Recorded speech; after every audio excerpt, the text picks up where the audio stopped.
Chasms in the Fabric of Reality is the title of this video, and I will explain what I mean by that. I know a few days ago I told you the wonderful story of Georgi Doza, and since then I have not been able to stop thinking about him. He had led a rebellion in what is today Hungary against the Ottoman Empire, against conditions, and it was relatively successful. And he ended up not being successful. And they captured him. They made a steel chair, and they caused it to become molten hot, red hot. They placed him in a chair with a hot iron scepter and a hot iron crown on his head. And then they had his followers watch it, and they ripped out chunks of his flesh to then proceed to feed to the followers as this was all going on. Now, the amount of creativity this despicable place has never ceases to amaze me. It is truly on a scale that is incomprehensible. Now, there is a multi-layered purpose to things like this happening. We've discussed, hey Pengreedy, we've discussed on this channel before many times about, the Aeon of Osiris, Isis, and Horus. And I described the Crystal Garden, which is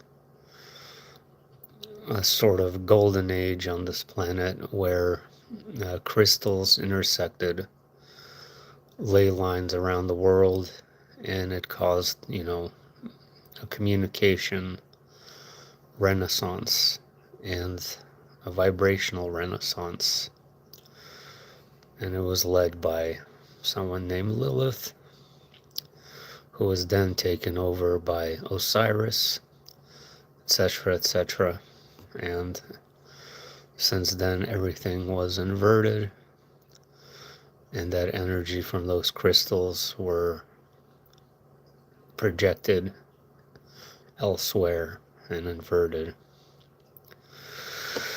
Which brings me to my next point of, it's a really interesting idea that in the eternity, contained within all that is, it's actually not far-fetched for me to think that there are individual beings within the forever that quote-unquote see themselves as the real God. Perhaps they reached the point of evolution that is far greater than most souls can comprehend. And perhaps they decide for themselves that I am the one who is all that is. I am the one who is all of creation. And remember, we discussed Lucifer as well, about how he is trying to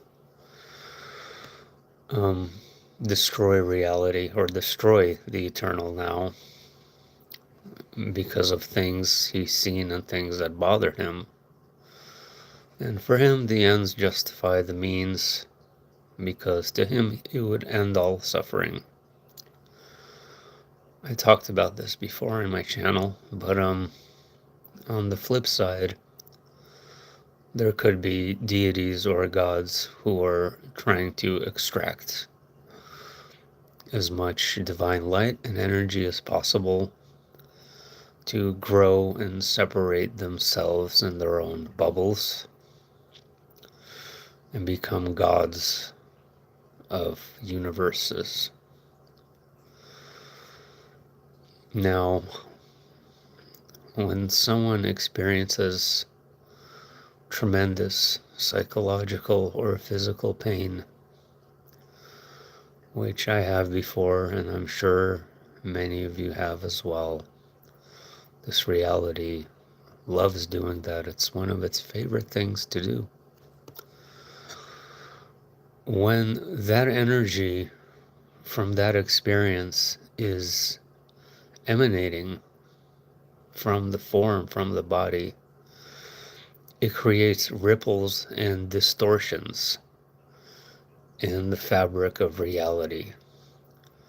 And it actually bends reality and breaks it in places and causes miniature black holes, or what you would call a black hole, to appear.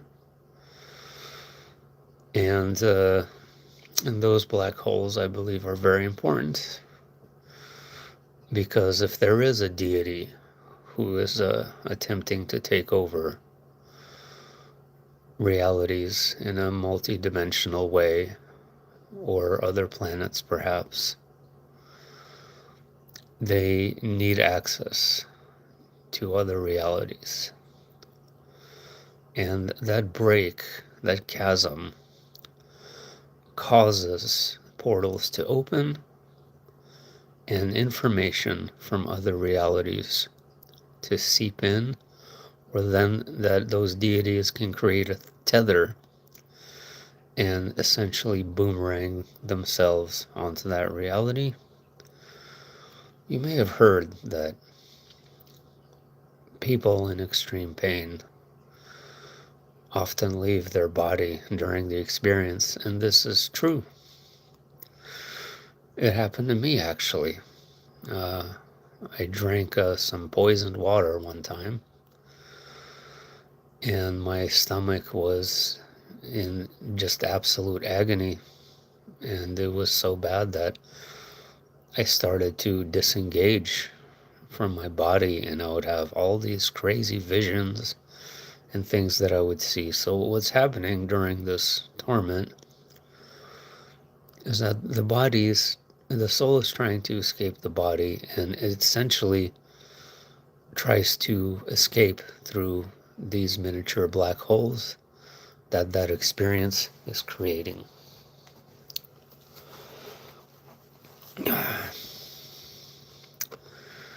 Demented.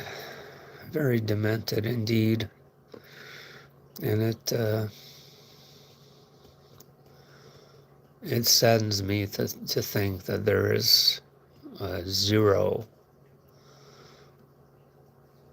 regulation, I guess is the right word. There's zero, it almost feels like there's zero oversight over our reality. Like, all divine things just feel to be so incredibly distant and becoming increasingly more distant. At least that's been my experience. I hope that it's not your experience, because believe me, you don't want to experience this at all.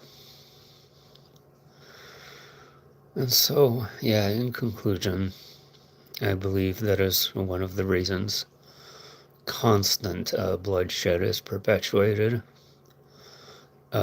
Is for the purposes of creating these chasms so that they can tether themselves to other realities, and when they overtake other realities, they try to invert those realities and invert that divine light that's being emitted from them towards themselves. Essentially,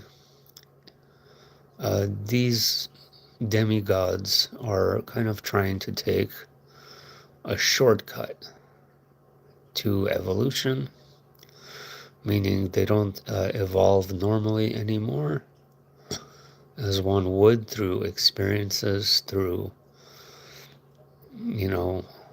whatever higher dimensional deities do. I don't know how they evolve.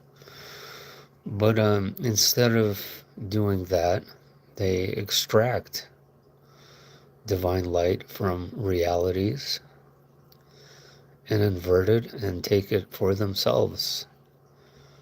Whatever a spirit is experiencing, it essentially becomes a de facto experience for themselves. And they rob you of your own evolution, your own spiritual evolution. You're being robbed, and it's in an endless cycle or loop. They have to perpetuate it over and over. That is one of the reasons I believe we're not evolving, because they have to keep this cyclical pattern of bloodshed, reset, whatever the case may be. And have no mistake about it, we're not evolving. I don't believe for a minute that we're evolving at all. I believe technology is evolving. I don't think the human race has. You can argue with me and think that, oh no, of course they have. I don't believe we have.